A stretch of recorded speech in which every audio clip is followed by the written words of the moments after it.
My senior year of high school, I met a few guys at the Richland Mall in Ontario, Ohio, that were into pro wrestling. But when I met these guys, I got really interested in it. I went over and watched wrestling with them, and they actually did the backyard wrestling thing. Just fell in love with it, fell in love with like the people that were around it. And in 2001, I got officially trained by a guy named Jake Kilgore, who was a local independent professional wrestler there in Ohio. I moved here in early 2003. I had an idea and a vision of the way I wanted shows to go. We didn't have a school, but I wanted to take the best from around the area and put together a show the way that I thought maybe it should look. And I decided I was going to start a school, and we officially launched January 1st, 2014.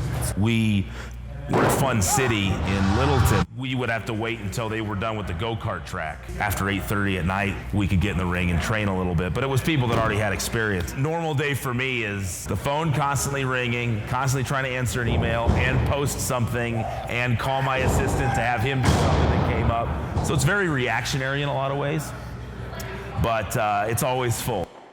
The 9 a.m. and the 1 p.m.s are really more for, if people sign up for them. The 6 p.m. is the main consistent. To give people the opportunity to learn how to work in front of cameras this early in the game, I think is very, very valuable to them. The opportunity to be on a television show is very, very valuable because it's hard to get to. It changes how you apply what you do, and it gives you a little bit of a leg up, I think.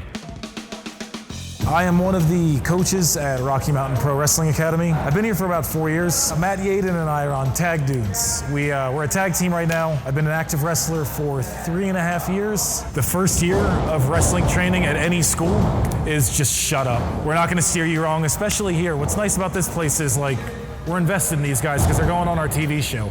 So you gotta look good. So my mom was really handicapped. So I stayed at home all of the time and just hung out with my mom. And we were flipping around one day. I remember we found WWF Superstars. So let's say you and I are putting on a match. What do you want to do? The writer of the show gives us the direction he wants, because everything's about progression. We have to ask the writer, what the do you want us to do? Do you want me to cheat and pin him? Do you want us to hit him with a chair? Do you want me to get out of the ring and run away? And then you structure the match around that. Face comes out, they look good. The heel will then do a cutoff. They'll do something. And that's when the heat's happening. We're just kind of putting the boots to them, we're doing cheating. And from there, that's where you start feeling the crowd, and you can pick up the face and say they're kind of dead, let's give you a comeback, give me a couple shots. And then if the crowd's getting into it, okay, awesome, I'll kick you, whip you off, duck the clothes, and give me a drop kick, really feel the crowd out. The fourth step of this very safe dynamic is the comeback.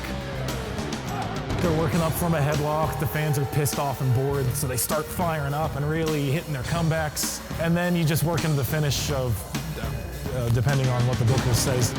So my day here within Rocky Mountain Pro, so I do have a regular day job. I work in a call center, regular 40 hours a week, and then I come here and train, usually Monday through Wednesday. We have our shows and just train my butt off. What made me want to really be in the ring, what really pushed me to be a pro wrestler is because when I would say it at school, people were like, what do you want to be when you grow up? Well, I'm going to be a professional wrestler. The facial expressions you would get were just, well, that's not a real job. And to me, that was a real job. That was a real thing.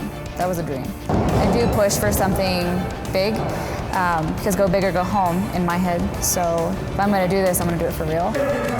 So who really influenced me growing up as I watched it? Definitely the Hardy Boys, Team Extreme Lita, Chyna, Triple H, Shawn Michaels, The Rock and Undertaker. I mean, there's so many, but I was really fixated on the Hardy Boys, The Undertaker and The Rock, and Stone Cold Steve Austin. I've been doing this for exactly 1 year. I kind of wish it was longer, but here I am. Having a balance in the ring between the footwork and anything else you're doing, the footwork really leads up to moves that you can do, and it has your balance. It allows you to look big and not sloppy. Kind of like dancing, your footwork is extremely important. I never realized how much of a dance this really was until I started doing it. My stage name, my character name is Jumbo Zamore. What made me start at Rocky Mountain Pro Wrestling Academy? Well, I've always been a lifelong fan of wrestling. It's a passion that always kept pulling me back in. I could never get enough watching it on TV. And frustration started to build after a while that I wasn't the one in the ring and that I was only watching from the sidelines. Well, I started to search around. I wanted to see what was out there in Colorado. I decided to Google around. There was several schools, but Rocky Mountain Pro Wrestling Academy stood out the most.